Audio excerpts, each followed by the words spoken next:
Hello everyone, this is Barnali Basu from CS Abacus, a unit of course success. So আজ আমি আপনাদের বলবো যে অ্যাবাকাস আপনি আপনার বাচ্চাকে কেন শেখাবেন আর অ্যাবাকাসটা কি। তো দেখে নেওয়া যাক অ্যাবাকাসটা কি। এই ইনস্ট্রুমেন্টটাকে বলে অ্যাবাকাস। এই ইনস্ট্রুমেন্টটা দিয়ে কি হয়? এই ইনস্ট্রুমেন্টটা দিয়ে আপনার বাচ্চা অঙ্ক করতে পারবে। যত বড়ই যোগ বিয়োগ গুণ ভাগ হোক না কেন, অ্যাডিশন সাবট্রাকশন মাল্টিপ্লিকেশন ডিভিশন ওরা এই ইনস্ট্রুমেন্টটা দিয়ে করতে পারবে। এবার বলি যে ওরা এই ইনস্ট্রুমেন্টটা দিয়ে কেন করবে অ্যাডিশন সাবট্রাকশন মাল্টিপ্লিকেশন ডিভিশন, এগুলো শেখার জন্য তো স্কুল আছে, তাই না? সো অ্যাবাকাস ইউজ করবে আপনার বাচ্চা তার ব্রেনের ডেভেলপমেন্টের জন্য। এবার এই ব্রেনের ডেভেলপমেন্ট হলে কি হয়? একটা বাচ্চার ব্রেনের ডেভেলপমেন্ট হলে তার কনসেন্ট্রেশন, কনফিডেন্স, অ্যাকুরেসি, স্পিড সব বাড়তে থাকে। আপনারা অনেকেই জানেন, অনেকের কাছে এই ধারণাটা ক্লিয়ার যে অ্যাবাকাস করলে একটা বাচ্চার ক্যালকুলেশন অনেক স্ট্রং হয়। ডেফিনেটলি একটা বাচ্চার ক্যালকুলেশন স্ট্রং হয়, সাথে সাথে আপনার বাচ্চার ওভারঅল ব্রেনের ডেভেলপমেন্ট হয়, যার জন্য ম্যাথামেটিক্স ছাড়াও বাকি যে যে সাবজেক্ট আছে তাতেও আপনারা একটা ডেভেলপমেন্ট দেখতে পাবেন। এবার সেটা কি করে হয়?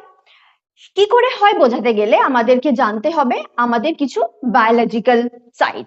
যেরকম আমাদের ব্রেনের দুটো সাইড থাকে, one is right side, another one is left side. কি হয়, আমরা যখন আমরা যেরকম হাত দিয়ে লিখি, খাই, চোখ দিয়ে দেখি, কান দিয়ে শুনি, যেমন সমস্ত অর্গানের আলাদা আলাদা কাজ আছে, সেরকম আমাদের রাইট সাইডের ব্রেনের আলাদা কাজ আছে, লেফট সাইডের ব্রেনের আলাদা কাজ আছে। রাইট ব্রেনের কাজ হলো ইমাজিনেশন এন্ড ক্রিয়েটিভিটি সাইডটাকে ইমপ্রুভ করা, আর লেফট সাইডের কাজ হলো আমাদের লজিক্যাল সাইডটা ইমপ্রুভ করা। তো আমরা যখন রাইট হ্যান্ড ইউজ করি তখন আমাদের লেফট সাইডের ব্রেনটা বেশি করে কাজ করে, আর লেফট হ্যান্ড যখন ইউজ করি তখন আমাদের রাইট সাইডের ব্রেনটা বেশি করে কাজ করে।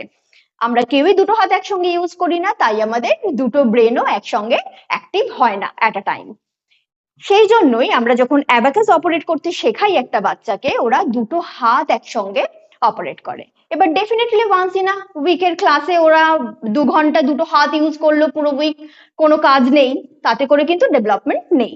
সেই জন্যই ক্লাসটা এইভাবে ডিজাইন করা হয় যে ওরা ক্লাসে যেগুলো করবে সেগুলোই যেন বাড়িতে রোজ প্র্যাকটিস করে। আমাদের ডেইলি বেসিসে একটা হোমওয়ার্ক দেওয়া হয় যাতে করে বাচ্চা এভরিডে দুটো হাত ইউজ করতে পারে। সো দুটো হাত যখন ওরা রেগুলার লাইফে ইউজ করছে, ওদের দুটো ব্রেন একসঙ্গে কোঅর্ডিনেটেড হচ্ছে, হয়ে ওদের লজিক্যাল সাইড আর ইমাজিনেশন সাইড দুটো একসঙ্গে ডেভেলপ করছে। দুটো সাইড একসঙ্গে ডেভেলপ করলে একটা বাচ্চার কনসেন্ট্রেশন, কনফিডেন্স, অ্যাকুরেসি, স্পিড সবগুলো বাড়ছে। এই হলো বেনিফিটস যার জন্য আপনার বাচ্চাকে আপনি অ্যাবাকাস শেখাবেন। অ্যাবাকাস কোথায় শেখাবেন? আপনার বাচ্চার বয়স যদি 5 থেকে 12 বছরের মধ্যে হয় তাহলে নিকটবর্তী যে কোনো সিএস অ্যাবাকাসের অথরাইজড সেন্টারে যান আর আপনার বাচ্চার অ্যাডমিশনটা করিয়ে নিন।